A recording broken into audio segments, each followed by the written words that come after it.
check here, Joshua. Okay. Okay, testing 1, 2, 3. Am I already on the Zoom? Good morning, mga kasama, and to our friends and supporters from all sectors, especially the media who are now here. We also have some friends from the Chinese embassy who have arrived to give support to our effort. As you can see, we have a very small center that we're trying to establish now for the Asian Century Philippines Institute, Asian Century Philippines Strategic Studies Institute. Strategic studies because we are studying the long-term good of the Filipino nation. Anong mabuti po sa bansang Pilipinas sa mahabaang kinabukasan po na parating. At we are focused on countering the disinformation that is being sorry, you should have introduced first. But I started it already. Danny Long, of course, is our regular moderator po dito, our youngest member dito sa ating staff sa research and writing. He has already published 2 articles, 3 articles. I'm losing track. And he can, in fact, face Justice Carpio in any debate on these issues. But the other side never faces us on debates. I've been challenging Carpio for 10 years. Never faces us on debates because we have the facts, we have the truth.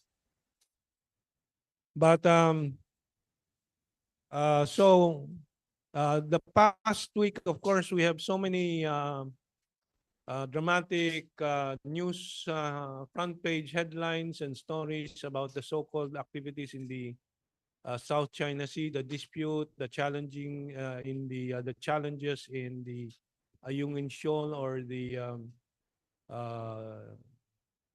and of course the Scarborough Shoal and so on. But this morning we're concentrating on some of the current events. Let me also explain that this is an experiment today in our new venue with our new systems. We're facing some limitations right now because this is the first one here in the Cityland Building Mega Plaza that we're conducting this. Our internet connection is still by Wi-Fi and not by LAN cable, which will have to connect in the next few days. We also have a very limited space right now, but we will be adjusting this. Our screen, of course, our projector is very crude, but we hope to have a monitor, TV monitor soon to replace this, so it will be more convenient. So there are a lot of improvements that we are doing bit by bit. As one may say, we are a guerrilla operation. Maliit ang operation natin. Guerrilla ang approach dahil wala naman tayong napakalaking resources tulad nung kabilang nagkakalat po ng maraming disinformation. Okay, well, this is what we deal with. We are defending also those that are being targeted by the Americans. Like today, Kado here to my right will be explaining the assaults on Sara Duterte because he is perceived by the Americans as an independent leader. The attacks on Robin Padilla, Senator Robin Padilla, the attacks on Governor Mamba of Cagayan province in the north who is opposing the EDCA bases in Cagayan. Bakit po tinatarget po ito ng napakaraming negative propaganda and disinformation? Because nga, hindi po sila basta-basta sunod-sunuran sa Amerikano tulad ng karamihan po ng ating national leaders po. Because our national leaders today are tied to money, their vested interests, their family interests, and yan po ang peligroso. Nakita na po natin sa Ukraine, itong nakaraan na taon at isang taon at kalahati, ang daming drama tungkol sa demokrasya daw, independence ng Ukraine and so on. Pero suma total po, ito ay kinasangkapan lang po ng Estados Unidos at ng NATO para pahinain ng Russia, pero imbis na humina, lalong lumakas po. Pero ngayon, after 1 year and a half, makaraan na 1 taon at kalahati, binibitawan na ang Ukraine. Pinuputulan na ng pondo. Kalahating milyong Ukrainians ang patay na po sa gerang ito. Ngayon, ang pinipilit po ng NATO, pinipilit ng Amerikano, mag-recruit ng 16-year-olds ang mga Ukrainians, yung mga batang bata para magsundalo. Yan po ay darating po sa ating bayan na nakikita po natin pinamumunuan ng mga totoong American colonial patriots daw na sila Tariela. Sugod. Samantalang kulang tayo ng bigas na abot kaya ng taong bayan. Ang presyo ng ating langis sobrang tumataas samantalang naghihintay ang Russia na tayo ay makipag-usap at bumili sa kanila. 30% discount kaagad. Pero hindi po yan gagawin ng mga kontrolado ng Amerikano. So, I don't have a guide sa aking prepare na images po, no? But maybe you can project the first one, no? Yun. Ito sa tungkol sa Ukraine. Pinipilit ng Britannia, ex-United Kingdom Defense Secretary tells Ukraine, conscript more young blood. Gusto nila pati mga kabataan i-recruit na para maging sundalo ng Ukraine dahil nauubos na ang army nila. Yan po, mangyayari din sa atin kung tayo kakagat sa mga panloloko ng Amerikano. Next one. I'll just give the background and later Danny Canolan, who launched a picket the other day sa sa Philippine Congress laban sa EDCA bases, no? And itong huling nakita natin na aksidente sa South China Sea na may 3 mangingisdang Pilipinong namatay. Anong pinipilit po nitong mga pro-American? Na China ang may kasalanan. Samantalang malinaw na po itong barkong nakabangga po ng ating fishing boat, a Marshall Island, which is a US territory. Marshall Islands registered na barko. Pero si Richard Hidarian po, who is very closely identified with the Americans, sabi niya, the reality is China has structural capability for what's happening because of China's bullying and various means of preventing Filipino fishermen from accessing traditional fishing grounds. What's happening here is that Filipino fishermen are being pushed farther and farther into the high seas, sabi ni Hidarian. Kasalanan na naman ng China na wala namang kinalaman dyan. Basta ulitin nila yan. China may kasalanan. Tapos tinutulak tayo palayo sa China na nagbigay ng ilang tulay na po sa Pilipinas. Chico River Dam Irrigation Project, tumutulong sa atin sa Kaliwa Dam na magsusupply ng 600 million liters per day na karagdagang tubig na inumin po para sa Metro Manila at Southern Tagalog region. Ayan po ang gusto ni Darian, uhaw tayo hanggang mamatay para sa pagkakansela po nitong mga proyekto dahil po sa baliw na makapagtutulak ng alitan sa China. Tuloy natin sa next one. Sabi ng isang survey, Filipinos distrust China amid bullying at the West Philippine Sea. Pero tinignan ko ng detalya ng Philippine Star Report, ang survey group ay Oculum. Sino bang nakarinig ng survey group na Oculum? Examinin natin yung mga detalye diyan. Sino-sino ang mga members ng board? Andiyan ang Pedro Quitorio III ng CBCP, Catholic Bishops Conference of the Philippines. The same institution that collaborated to oust Marcos Sr. before, CBCP, and long history ng sabwatan sa Amerikano sa pakikialam sa politika ng Pilipinas. And Felipe Salvosa the second editor at the Philippine Center for Investigative Journalism. Sino ang mga identified dito sa PCIJ? Sila Maria Ressa, na sa isang donasyon lang ng Amerikano, $5 million, 250 million pesos, I think sometime in 2017, 2018, doon pa. Yan ang mga pinopondo ng mga Amerikano. Ano po ang PCIJ? Tingnan natin ang next slide. Yan po ang connection, ano? US State Department, USAID, National Endowment for Democracy, tulong sa financial dolyares po, PCIJ, Center for Media Freedom and Responsibility, Vera Files, ano, Rappler, and so on. Yeah.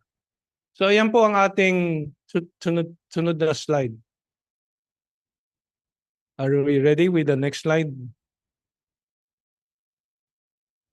Well, anyway, to make a very long story short, ang ating mga kasama, tulad ni Nolan, nandiyan po sa likod, ano, ay naglunsad po ng ng picket sa Kongreso. Kinansela pa ang permit po nila pero tinuloy po nila at yung mga kasama nating kabataan sa protesta sa EDCA bases sa Cagayan, suporta kay Governor Mamba ng Cagayan Province, ano.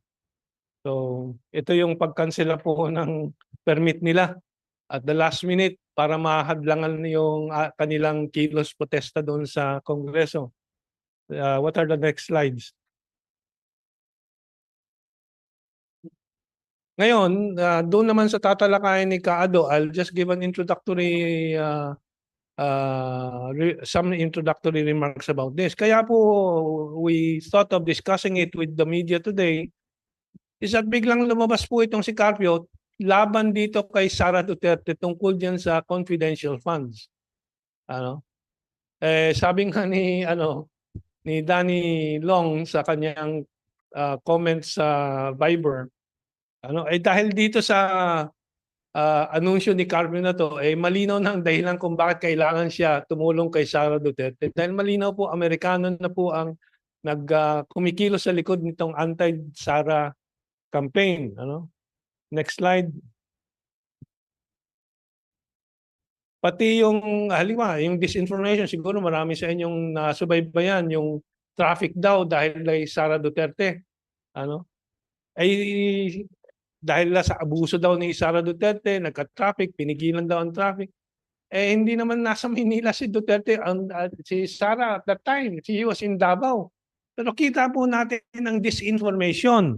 Grabe ang disinformation laban dun sa mga kinakalaban po ng Estados Unidos. Ang susunod na slide.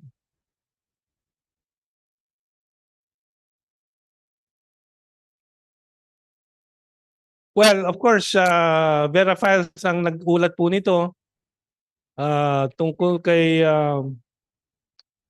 multiple YouTube.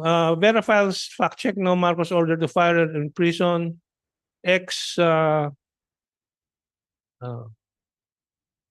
Anyway, exile and Robin Padilla. So anyway, so napakaraming mga information laban kay Robin Padilla ever since he questioned Tariela doon sa mga ginagawa ng Philippine Coast Guard, no, with the American presence of American surveillance plane at saka American warships sa mga ginagawa po ng Philippine Coast Guard dyan sa Ayungin Shoal or sa Scarborough Shoal and so on. At ngayon ay yung kaibigan natin na si Mike Abe ay nagpro-propose na palitan si nagkakampanya ng laban kay Robin Padilla. Kinakampanya si Marcoleta to replace Robin Padilla, but ang layo pa ng eleksyon, kita natin yung information campaign or disinformation campaign na ginagawa po ng mga kalaban ng mga independenteng mga national leaders po natin tulad ni Robin Padilla. Meron pa bang next slide? Well, alam po ninyo, yung mga tulad ni Ariela, umaasa sila na susuporta ang Amerikano. Si Teddy Locsin po, bumibida ngayon itong huling mga adventures or misadventures nila Tariela dyan sa Ayungin Shoal at sumakay sa naval ship po ng Pilipinas para sumali doon sa paghamon po ng assertion ng sovereignty or soberanya ng China doon sa Ayungin Shoal. So umaasa sila na ipaglalaman ng Amerika ang Pilipinas. Of course, Kaado has been posting again and again yung speech ni Marcos Sr. 1982 na nagtalumpati si Marcos sa New York at pinakita niya, pinaliwanag niya kung paano ang Amerika ay hindi po agad-agad na tutulong sa Pilipinas dahil idadaan pa ng Amerika yung sinasabing mga mutual defense treaty conditions sa US Congress. At sabi ni Marcos, habang kami namamatay na doon, kayo ay magdidebate sa US Congress. Tulad ng nangyayari sa Ukraine ngayon, namamatay na mga Ukrainian soldiers, ngayon pinagdidebatehan sa US Congress yung budget na tulong para sa Ukraine. At na standstill na po ngayon. Ayan po ang sinusubo tayo nila Tariela sa ganyang sitwasyon na ang ama ni BBM mismo ang nagsasabi, nagwa-warning, yan ang mangyayari sa Pilipinas. Kung yung mutual defense treaty na yan, asahan ng Pilipino. Ayan. And maybe Kaado can add to that later on. Meron tayong video, nahanap mo na kaya? Anyway, yung RAND Corporation, napakita ko na. Noong 2016,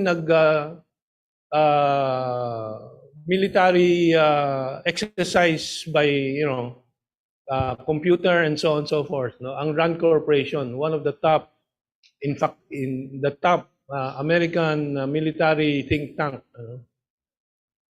Balikan natin yung RAND Corporation. 1 or 2 slides yan. Ano po ang sabi ng RAND Corporation? They have run 20 military exercises ang RAND Corporation since 2016 up to today. Wala pong ni isa ang napanalo ng Amerikano. Sabi nga ng RAND Corporation in this study, as Chinese military capabilities improve, the United States no longer can be certain that ano bang nasa dulo niyan? In a Sino-US war, that a Sino-US war would lead it to achieve a quick and decisive victory.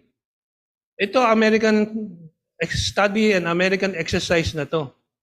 Sinasabi nito na kahit sa kanilang exercise, walang kasiguraduhan na mananalo ang Amerikano. Siyempre pro-American ito. Binabayaran ng US State Department ito. And that is the best they can say na hindi siguradong mananalo ang Amerika.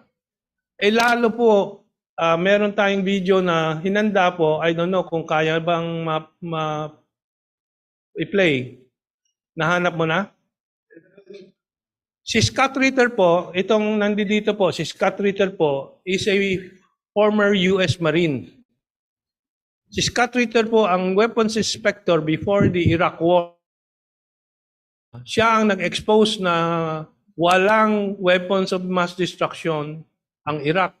Kaya nag-resign siya nung ipinilit pa ni Colin Powell na meron dang germ warfare ang Iraq at sinugod po ng Estados Unidos ang Iraq. Siya po ay finame up ng American government kung ano-anong ginawa sa kanya ngayon sa Ukraine War. Sa simula't-simula pa, in-expose na niya na walang katotohanan yung mga sinasabi ng American government laban sa Russia. Justified ang Russia na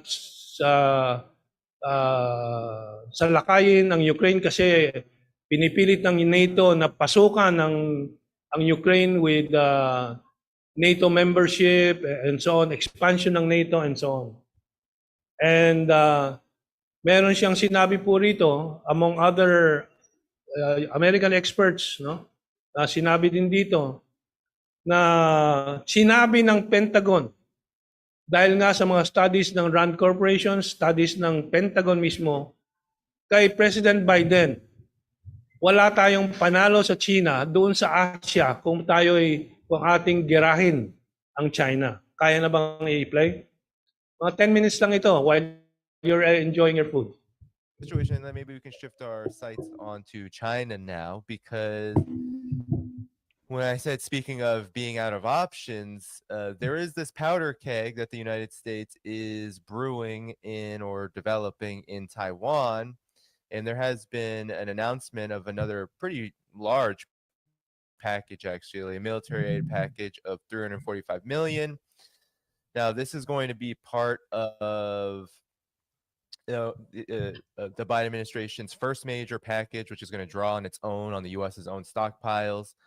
And it's going to use the same authority that the Biden administration has been using with Ukraine. It's going to send all of these weapons that you know a lot more than me about, manpads, firearms, missiles, and a whole bunch of other things that's supposed to add on to $19 billion worth of military sales of things like F-16s and weapon systems that have been approved, but similar to Ukraine, a lot of them actually haven't made their way to Taiwan because, surprise, surprise, there's backlogs. A lot of these weapons have to be produced again, or have to be produced and then sent, or so there's a lot of backlogs that the military industrial complex is facing. But nonetheless, this is happening, and it's coming at a moment where it also feels like the U.S., in this particular context with China, is kind of out of options. There's an election that's going to come up in Taiwan that we constantly reference, and because of the way that the local elections went of November of last year. And but nonetheless, despite all these visits from U.S. officials, and we've spoken to them about them together on this program, whether it's Blinken's visit from several months back, or even Janet Yellen's visit just less than a month ago, we're talking about some pretty highly contradictory stuff coming out of the U.S. side. What's your reaction to this latest military arms or military aid package deal to Taiwan? And yeah, what do you think this means for the future of U.S.-China relations? Because it feels like no matter how much the U.S. tries to pose as a peaceful mediator or attempting to restore ties, it always seems that there's another policy move that brings them right back down again. Yeah, I mean, on the surface, the $300 and some odd million package is disconcerting because it takes the U.S. down a path that appears to be consistent with the same policy path that they were on when China called foul and started creating problems. But let's dig a little bit deeper into this. Even when Tony Blinken met with China, he said that while we recognize that that Taiwan will never be independent, and that we reiterate our one China policy, he did say that it would be a one China policy consistent with the past practice of providing Taiwan with the ability to defend itself. When you take a look at this drawdown, this $390 million drawdown, and dig into those weapons, there's nothing there. I mean, there's nothing there to make the Chinese lose sleep over. And frankly, in this day and age, $395 million, well, if I ever won a lotto that much, that's a lot of money to me. I can do a lot with 395. I mean, I don't even know how I begin to spend that much money. But in military defense worlds, it's not that much money at all. It isn't. So I think the Chinese, they're like, you were just there. I have the highest respect for the Chinese and their maturity as a nation and their depth of knowledge. I have yet to encounter, not physically, but I mean to read of a Chinese expert who's not an expert. I mean, they're genuine experts. They study the topic. They study what they're supposed to do. So I imagine that a defense expert who takes politics out of it will look at it and say the same thing. If I were briefing Xi Jinping, I'd say, boss, this is the United States going through the motions. This is about domestic politics in America. It's about Joe Biden having to shore up his base leading into a presidential election. He can't be seen as being weak on China. So he's look what he's doing. It's drawdown, because it has to be seen. It has to be flashy. It's got to be like the guy walking into the casino, fanning out $100 bills. You got to look good. And that's what this is. This is a drawdown, looking good, quick turn. But when you break it down, it's nothing. Literally nothing China should lose any sleep over, especially given the fact that, what the election's in January, right? The Taiwanese election. All right. Half this stuff isn't going to be in Taiwan come January anyways. So I think this is about Biden anticipating what's going to happen in January, which I think most people believe the Kuomintang is going to take over the presidency. Maybe I'm wrong on that. Maybe I haven't read Taiwanese politics right. I'm trying to read your poker face right now, but because you know China a whole lot better than I do. But I think the Kuomintang's positioned to be competitive for the presidency. Some people believe that they're going to win. But the Biden administration can't afford to be caught out on this one. They have their own election in November. Let's say the Kuomintang wins, and the Biden administration didn't do this. There will be Republicans who are going to say, you abandon your ally. They lost because Taiwanese lost faith in America. You showed that you weren't going to be there for Taiwan. You sent Blinken, who crawled on his knees. You sent Yellen, who was, mealy-mouthed. And the Taiwanese felt abandoned. And so, of course, the incumbent didn't have any support. This allows Biden to say, no, I supported. I gave them money. It was a drawdown. It's the quickest way to get the stuff to them. I'm living up to my obligation under the, under the American One China policy, that to always be helping Taiwan legitimate self-defense. So that's how I look at it. I'm not panicking on this. And I know the Chinese have to issue prerequisite, political statements condemning this as, as an escalation, as, provocative. But at the end of the day, the Chinese know what it takes to take Taiwan, and they know what impact this is going to have on Taiwan's ability to defend against that. And the answer is not at all. They're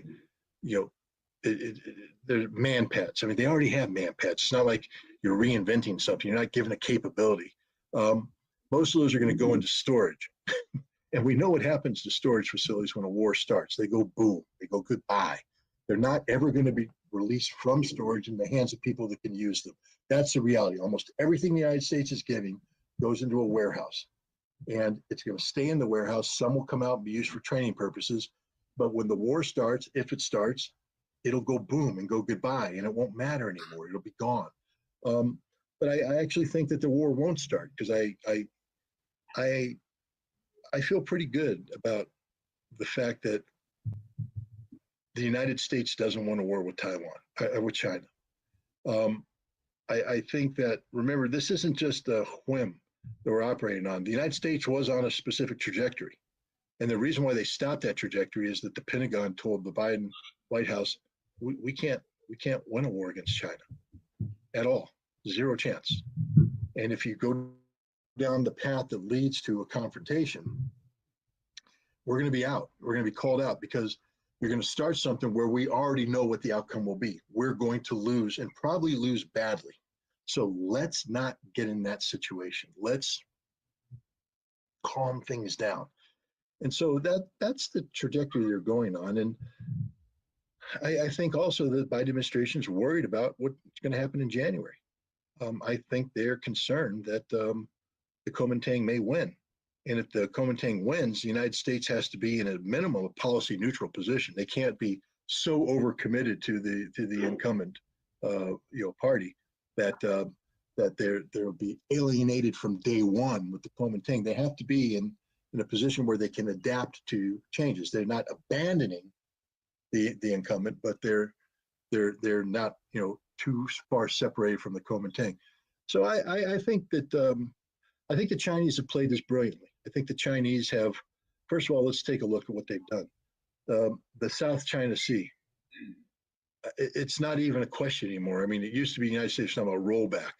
No one's talking about rollback anymore. Those are Chinese islands, and they're never going away. Taiwan Strait, China made it clear, if you continue that freedom of navigation doesn't exist in the Taiwan Strait, because it's China. China owns both coastlines. That means it ain't international waters in the middle. And if you continue to sail your ships in, we're going to continue to harass you, try and ram you. And I just think the United States was looking at the trajectory of things saying, man, what happens if the Chinese ship hits our ship and it sinks? What do we do now? We can't walk away from that one, so we're going to have to sink a Chinese ship. Now we're going to have a fight going on. And what happens if you light that, you light that fuse, and next thing you know, the whole thing is blown up and we're in a war that we know we can't win. We got to get out of this situation. So that's what I think is going on right now. I think that this $390 million is purely a political statement made by the Biden administration. Now, as a U.S. taxpayer, I get a little concerned with $395 million political statements, but what the hell? We just gave $150 billion to Ukraine, so who cares? Yeah, it feels like a drop in the bucket comparatively. In terms of the Taiwan election, it's going to be very interesting to see. From what I'm hearing from folks, it's a bit of a messy situation. So doon po narinig sa bibig po ng Amerikanong intelligence officer mismo, pero siya ay kritiko ng policy at mga patakaran ng Estados Unidos na imperialista. At malinaw po, he has a lot of sources of intelligence from inside the US intelligence agencies, kaya marami po siyang impormasyon aga pa sa Ukraine war. Halimbawa, nasabi niya, talo ang Ukraine, blah blah blah, because may impormasyon tayo.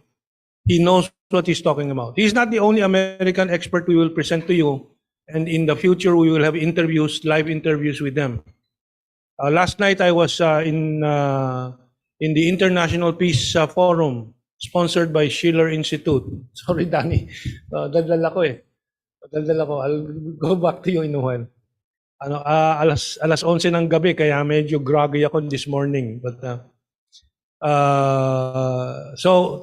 so many Americans are opposing what the United States is doing. Hindi po nababalitaan sa Pilipinas po.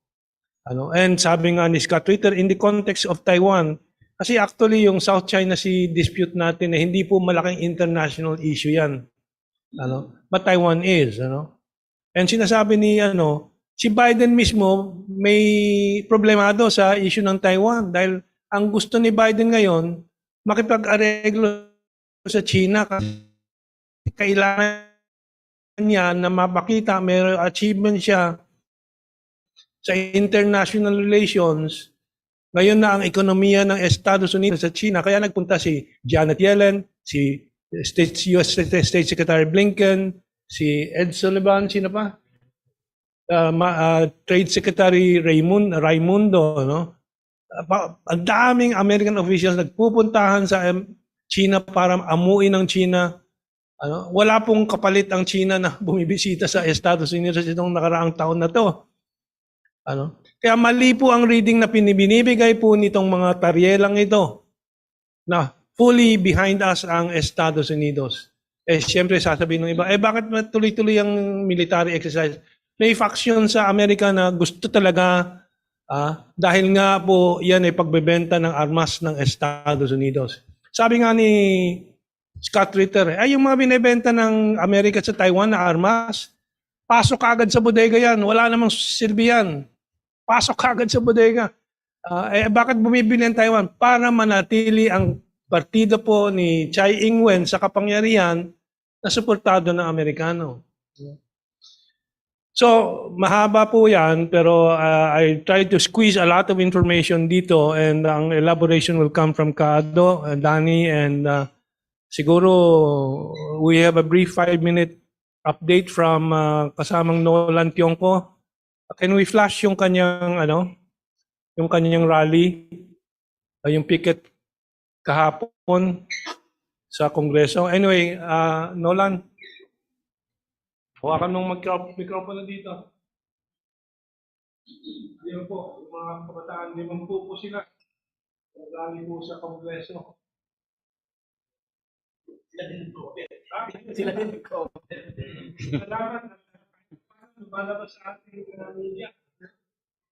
Ayan po yung naging activity kailan ba to? Nung isang araw po. So basically nag-apply tayo ng permit sa Quezon City government at hindi tayo pinayagan. Pero sa tingin natin, hindi naman matatapos anong mundo kung hindi natin itutuloy. Kasi wala namang kikilos para sa atin eh. So we have to work for it. Kasi nakikita namin na grabe yung disinformation ng ginagawa ng US. In fact, yung sinasabi nga ni Sir Mantong na rally ay yung traffic doon sa EDSA, talagang disinformation dahil si Madam Sara nasa Davao, tapos pinalalabas sa social media. Kaya ako naapektuhan kasi yung friend ko, alam niya na pro Sara ako. Sabi niya, yung vice president mo nanggugulo dun sa EDSA. So nakita ko yung yung sa social media, nga pinapakalat nila na si Madam Sara daw parang pinatraffic yung EDSA, parang ganon. So yun yung mga disinformation na ginagawa hindi ko alam bakit ginagawa nila yung kasinungalingan, talaga basically kasinungalingan. So mapunta to doon sa rally. So yung rally, in-interview ko ng isang vlogger kung ano daw yung agenda namin kay Governor Mamba. Sabi ko, wala ko akong kakilala ni isa doon sa governor. In fact, bago to magsimula yung rally, sila yung ine-expect namin na nandyan, kami lang yung support group. Pero lumabas, kami na talaga yung talagang nag-rally para doon sa Tapos yung issue namin dyan sa Cagayan, wala kaming issue. Ang issue lang namin dyan, ang tindig namin doon sa EDCA.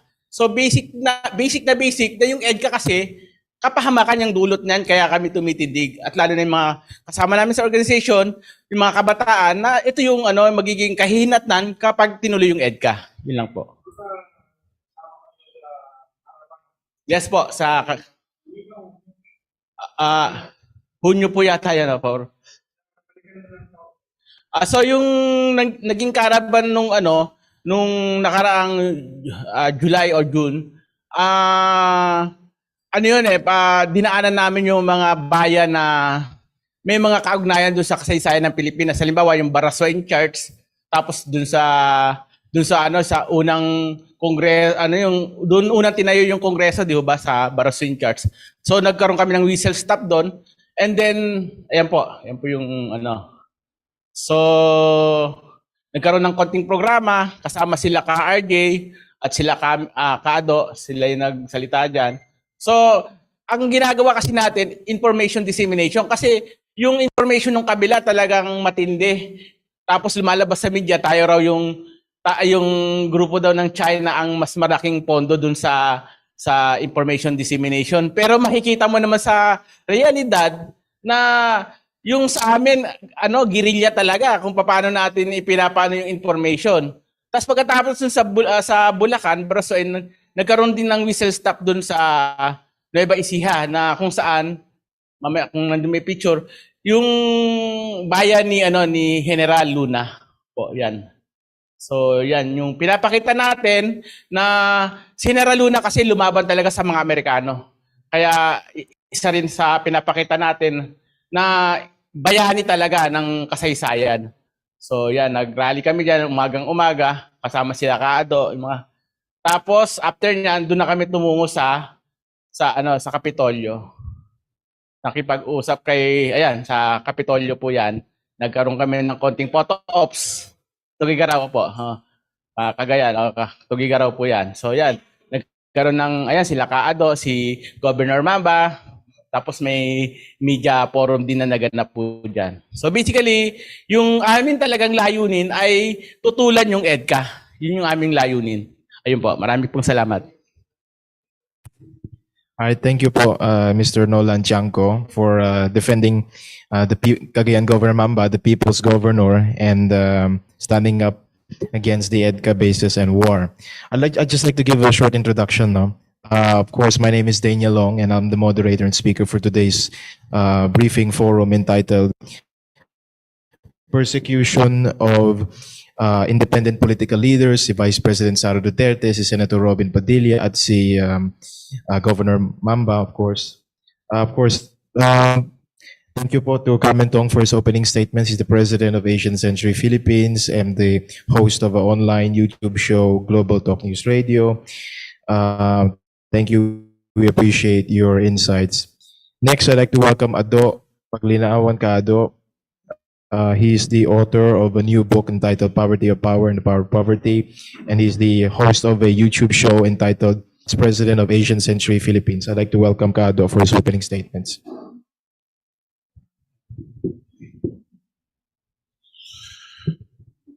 Good morning. I would like to contextualize what's happening to the country under the present administration and where it has brought the Philippines in just 1 year and 9 months or less. As of this writing, President Bongbong Marcos has made 14 international trips to 11 countries during his presidency so far, which began on June 30, 2022. And he has just asked Congress for a bigger budget for his wanderlust. The official statement is that these trips are meant to attract foreign direct investments. I have a longer presentation about the economic situation of the Philippines compared to our neighboring countries, but they're quite long. And so I will dispense with this. I will discuss this in my program this afternoon, Ang Maestro, at the Katipunan channel, however, where I have a longer time. So far they have been nothing but utter failures. In a recent Pulse Asia survey, approval ratings for Marcos decreased by 15 percentage points nationwide and across regions, going from 80% in June to 65% in September. A wallop of 15 points. Here is the only top official in the survey who suffered a double-digit drop in approval ratings across all socio-economic groups, with his approval score slumping the most among by around 29 percentage points from 82% to 53%. The pattern is followed by Class ABC, where he had 22. He decreased by 22. And Class D, where he decreased by 12 points. The president thinks it's all about rice. The problem is not just about rice.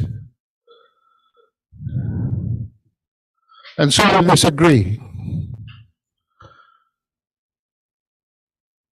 His problem started even before he was elected. His wife brokered a deal with Smartmatic, but Glenn Chong blew the whistle on her, and it was all who caught the fake machine count.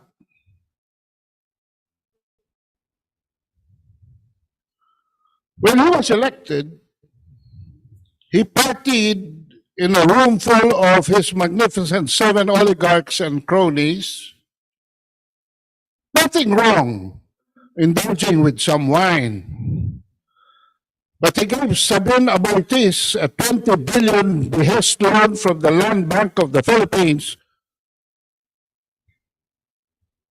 not for countryside development, but for renewable energy projects and favored Enrique Razon with a 15-year renewal for Malampaya without consideration to the government.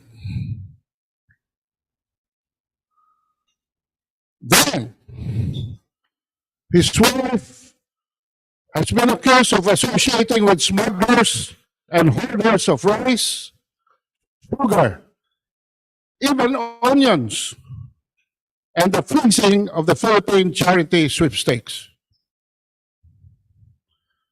His maternal cousin became intoxicated with power and later went indiscreet about dispensing patronage funds, leveraging on his speakership of the lower house. The speaker's hubris went smack or went amok when he pulled the rug under the feet of former President Gloria Arroyo, removing her as a senior deputy speaker,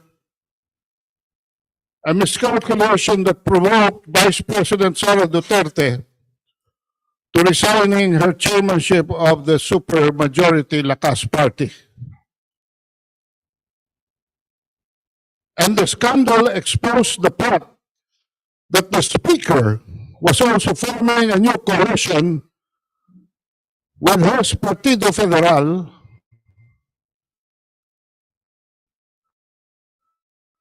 Benitez's Kilusano Nagkakaisang Pilipino, the leftist Makabayan Bloc.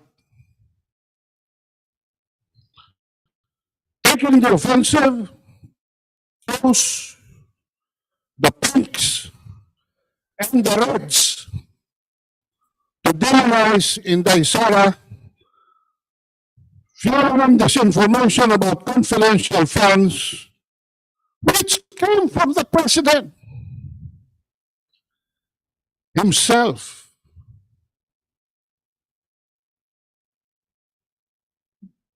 You see, there is even a dissonance between the president and his cousin, the speaker.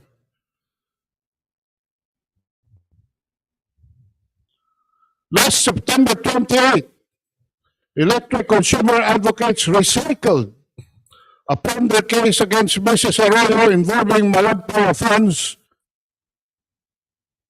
even the complainant acknowledged that former Ombudsman Conchita Carter Morales had earlier dismissed charges against the accused on the grounds that her role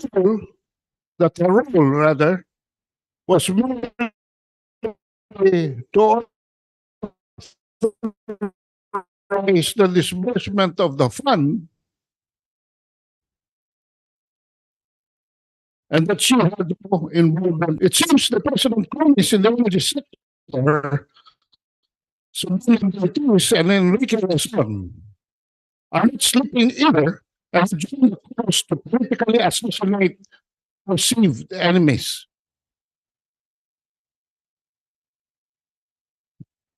Dapat yata ito privilege speech sa Senado. But of what Marcos did after his visit to Washington, D.C. Last May, as he mysteriously turned 180 degrees from his promised continuity of President Duterte's post-pandemic recovery to for American War Games in Asia. In flash, he authorized $5 million for the Enhanced Defense Cooperation Agreement, pushing our commitment to neutrality in the ASEAN region, and putting our country in harm's way for a possible preemptive attack by either China or China. Using U.S. law, sir, he also ordered the Philippine Coast Guard into provoking their Chinese counterparts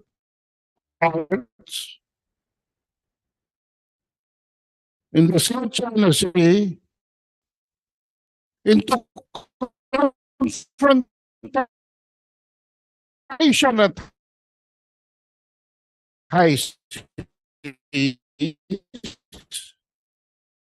accusing the latter of using the proactive dialogue began. Then he dispatched his military dogs to hunt protesters like Mamba of Cagayan, whose only interest is to preserve his province's standing and development and people-to-people projects with China.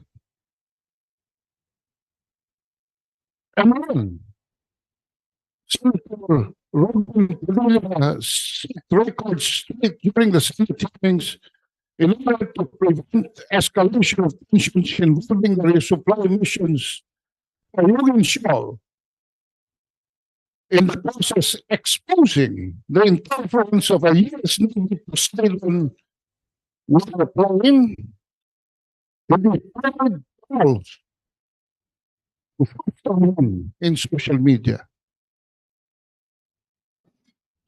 But the truth will always set this nation free. Nasa ating maliliit ang taong bayan. The recent Press Asia survey denied that race alone was the sole determinant of his dismal failings. Significantly, it also debunked that his flagship military security project, in collaboration with the United States, was at all any priority. Only a measly 7% agreed with the President that defending the integrity of the Philippine territory against foreigners was urgent. Most urgent national concerns were 74% need to control the rising prices of basic commodities, 49% increasing the pay of workers, 27% creating more jobs, 25% reducing poverty, 25% fighting graft, and 22% corruption in government. Only that few, 7%, bought his narrative. The Philippines is in any danger of outside invasion. What has become obvious is that he covered up the despicable state of the nation using scare tactics to build up from 5 to 9 American bases and sending the Philippine Coast Guard to stir the waters of the South China Seas. In short, his government has put our economic welfare in the back burner as he pushed the country to the clear and present danger of being dragged into the brewing U.S.-China war over Taiwan. In sum, public dissatisfaction over prices and the supply of rice is just symptomatic of what substantially is a systemic need to reform not just the government, but the entire political and economic system.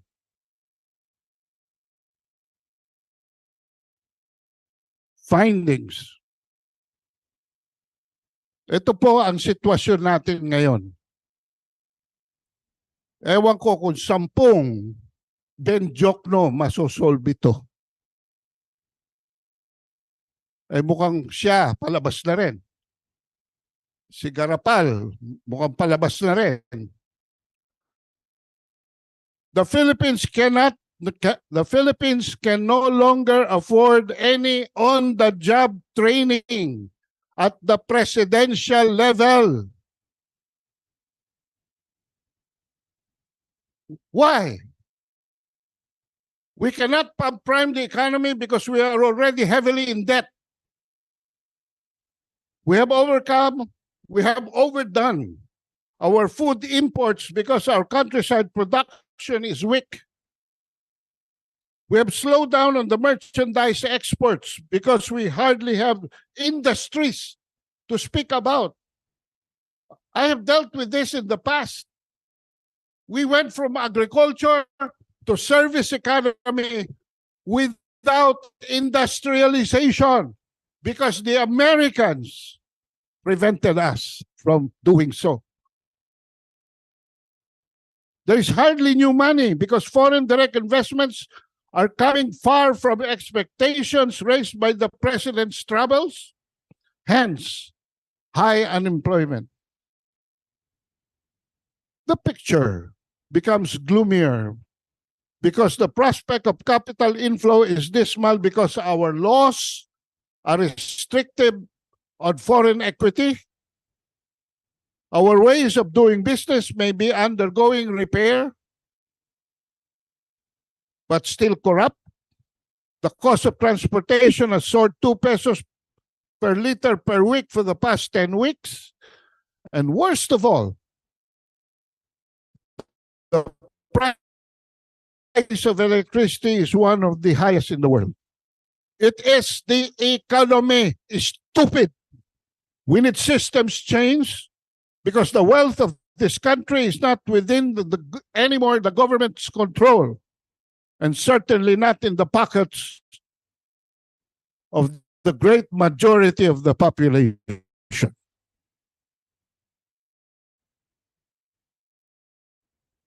I take courage.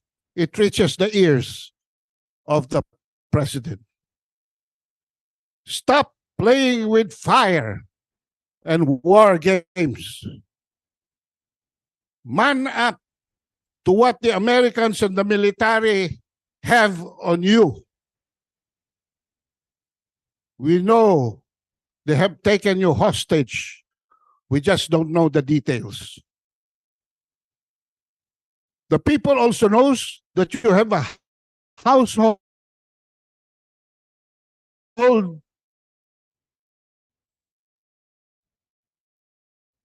headship problems.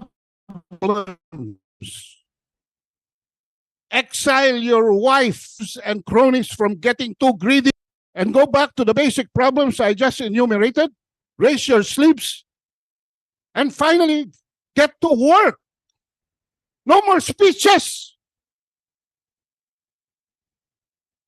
Otherwise, you can resign, ship out before the people impeaches you or remove you by force.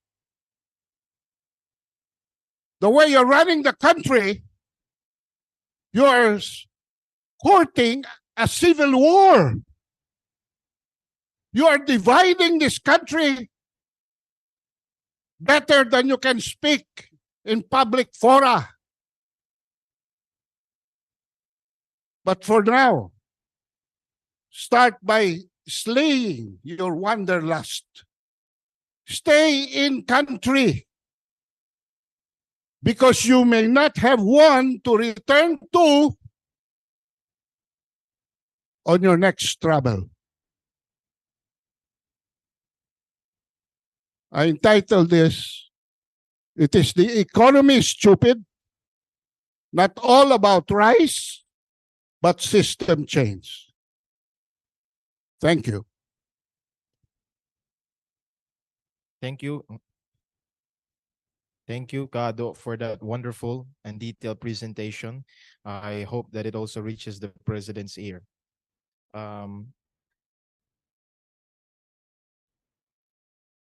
Next, I'd like to give a small the Vice President Inday Sara Duterte's confidential funds and some remarks regarding the recent developments in the West Philippine Sea or South China Sea. This was a headline run by the Philippine Star a few days ago on October 2, 2023. The headline says that Chinese boats block Philippine fishers in Panatag. This is, however, not the complete picture. there must be a distinction made between Panatag Shoal, yung shoal mismo, and the lagoon inside, nasa loob ng shoal. Because in 2016, President Duterte, with the support of President Xi Jinping, Chinese president, would declare the lagoon in Scarborough Shoal in Panatag a marine sanctuary because the fish breed there. Now, in fairness to the Philippine Star, they did quote there was a group who gave the statement. The group spokesman, Henrelito Empok, quote, he said, the Chinese Coast Guard is on standby outside, but the Chinese rubber boats are patrolling the area and preventing Filipino fishermen from, quote, this is the important part, no? Entering the lagoon. Ayun. There's a difference between the shoal and the lagoon. The lagoon is where the fish breed. And to avoid overfishing, overcatching, to protect the marine environment, PBBM on September 23, 2023, told fisher folk in Camarines Sur that they should avoid breeding areas. The fishermen in Scarborough Shoal and everywhere else, I think, should remember this principle.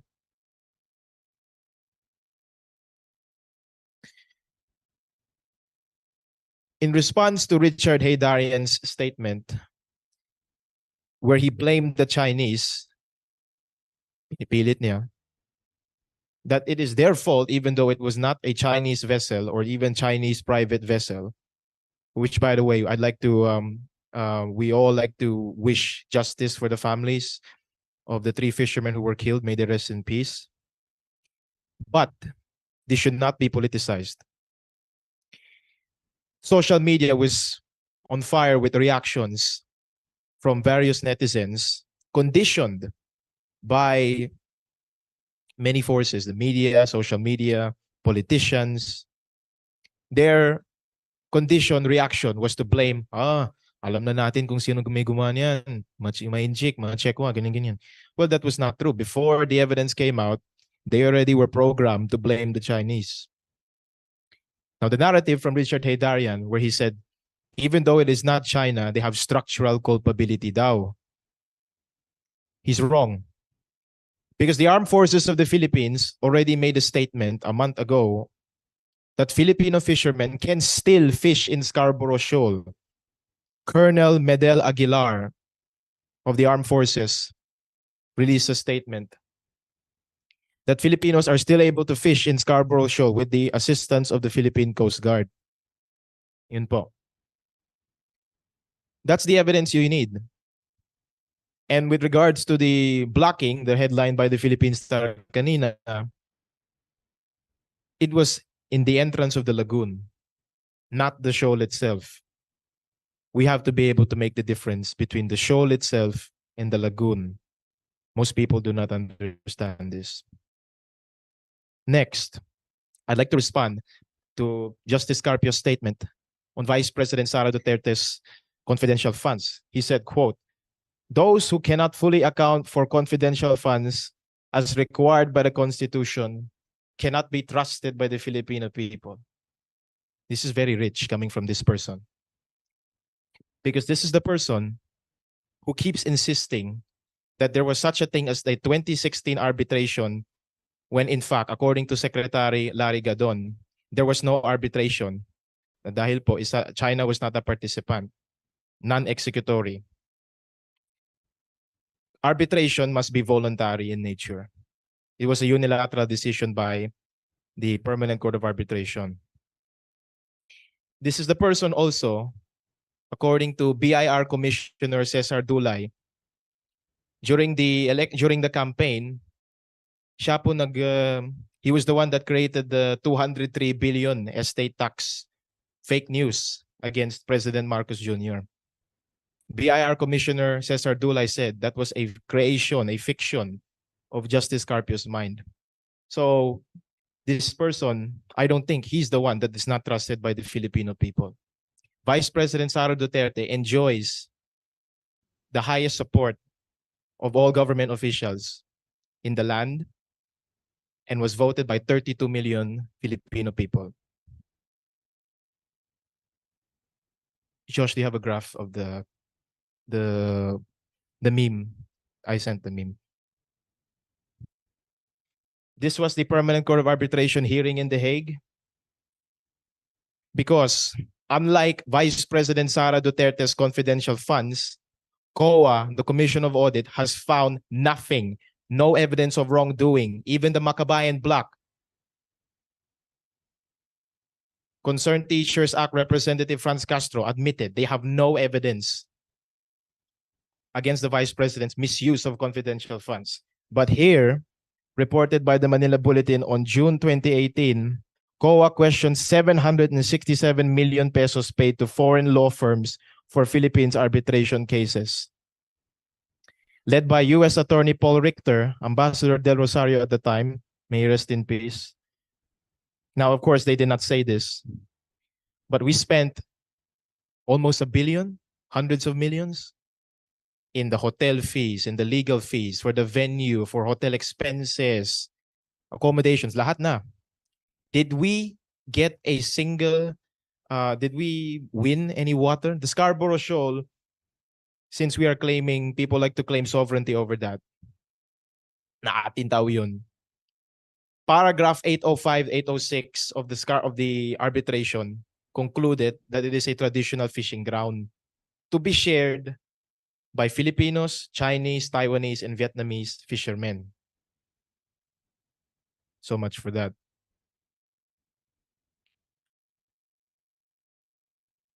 I'd like to respond to some of the things that are being thrown against the Vice President and her confidential funds now. The perception of the people na hindi pwede i-audit yan, hindi pwede i-check. Wrong. Joint Memorandum Circular 2015-01 provides the guidelines for confidential funds. And of course, like I said, COA has found no evidence of wrongdoing. Actually, that should put a stop to the discussion na eh. No evidence of wrongdoing. And of course, Vice President Sara Duterte has a track record of using government money properly. Remember, she left Davao City as mayor debt-free. There was a 1 billion peso debt. She left the city debt-free.